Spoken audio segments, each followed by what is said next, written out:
All right, let's start here. President Donald Trump has signed a memorandum ordering the withdrawal of the U.S. from 66 international organizations. Nearly half of them are UN bodies. Trump said that the organizations operate contrary to U.S. interests. He said that some of them make decisions that undermine American sovereignty or economic priorities. Many of the affected bodies focus on combating climate change, promoting peace, and supporting democracy worldwide. Now, the memorandum does not specify a full timeline for these withdrawals.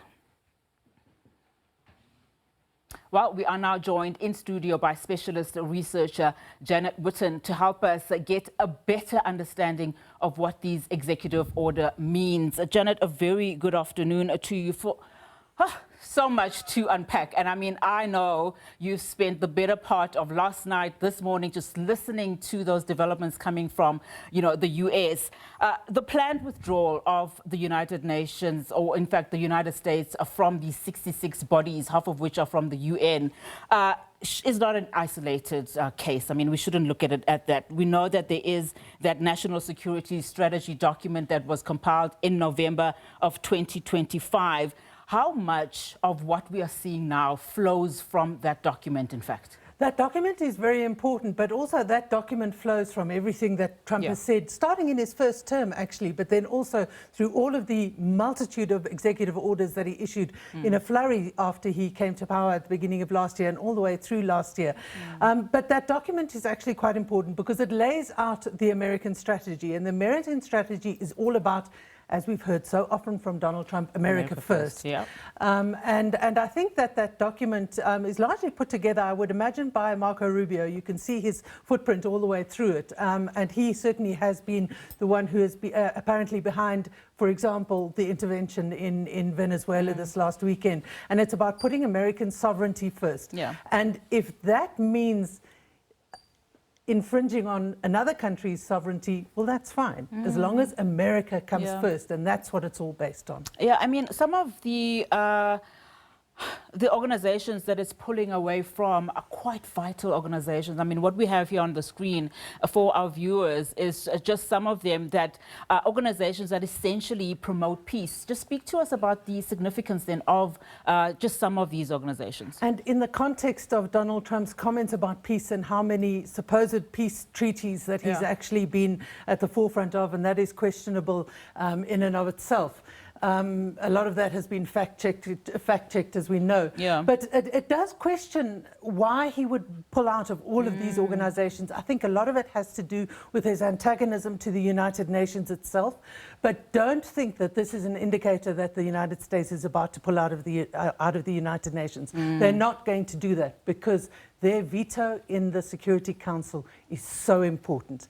That is largely what hamstrings the United Nations and turns it into what a lot of critics say is an organization that doesn't have a lot of power. That veto power is essential for Donald Trump. So he's not going to pull out of the United Nations, but he's going to pull out of these organizations and, most importantly, funding these organizations. Yeah, and I mean, this is just organizations that promote peace. The document itself almost seems like it also views many international institutions as sovereignty or sovereignty sapping organization. Is that why so many organizations that focus on democracy, particularly, Janet, and promote human rights too, are also some of the organizations that the U.S. is pulling out from? I think it's very important, and in the next slide we will see some of the organizations that promote democracy that they are pulling out of. And this is where the decisions become a little bit curious, because there are very specific organizations here that work towards democracy, but this also comes on the back of Trump withdrawing USAID and PEPFAR, the aid organizations that were involved all over the world, not just Africa, but obviously dominantly in Africa. But those organizations were very important in spreading American influence in those areas. And now he's withdrawing all of that influence. To me, this might have a knock-on effect of actually just opening up those areas to the influence of places like China. And that seems to be what Trump fears the most. And I mean, their partnership for Atlantic cooperation, I mean, we're seeing those developing scenes playing out. I want to then focus on something that's also very important, and that is, of course, the issues around climate. We know how America, or the Trump administration at least, has framed climate. The Trump administration is pulling the United States out of the Bedrock Treaty, the first country to do so. How will this influence then the fight against climate change?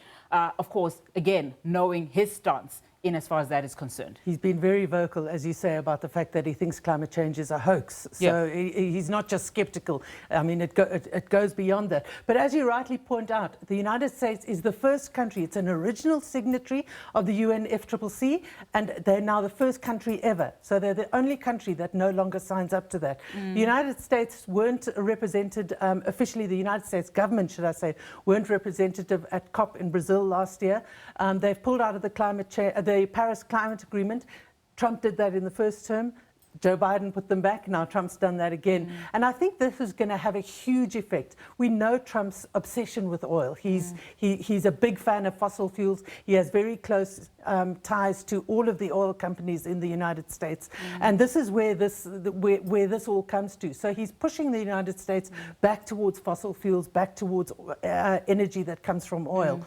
And that's what it's all about. But what we must remember is that the effects of climate change are caused by industrial nations, and the effects are on the non-industrialized nations, largely the global south. We are going to feel the repercussions of that, not the United States. And I wonder what then it means for things like funding, Janet. But as we wrap up our conversation, I mean, we've referenced the National Security Strategy document of November 2025 quite a bit here. Speak to us about this document. I mean, just fundamentally for you, what stands out? Everything that has happened over the last couple of weeks, that people have kind of dropped their jaws as to what's going on, what's happened in Venezuela, the discussions that are happening about Greenland. If you read this document, that all makes sense, because that document essentially sets out, it's a national security strategy, but it's security not just of their borders. It's also security economically. It's a security militarily. Right in the beginning of that document, and I'll read it to you because it kind of encapsulates what that document is all about. We want to protect this country, its people, its territory, its economy, and its way of life from military attack and hostile interference, whether espionage, predatory trade practices, drug and human trafficking, destructive propaganda and influence operations, cultural subversion, or any other threat to our nation. So we'll leave you alone as long as we don't perceive you a threat to our country. And as soon as we perceive that you are a threat to our country, ask Venezuela. We'll take whatever action we deem necessary. Yeah, and there's a couple of countries that are quite nervous at the moment, Greenland being one of them, Colombia, Cuba. But Janet, thank you so much for that. Let's leave it there for now. Of course, that was Janet Whitton, a specialist researcher here at the SABC. All right.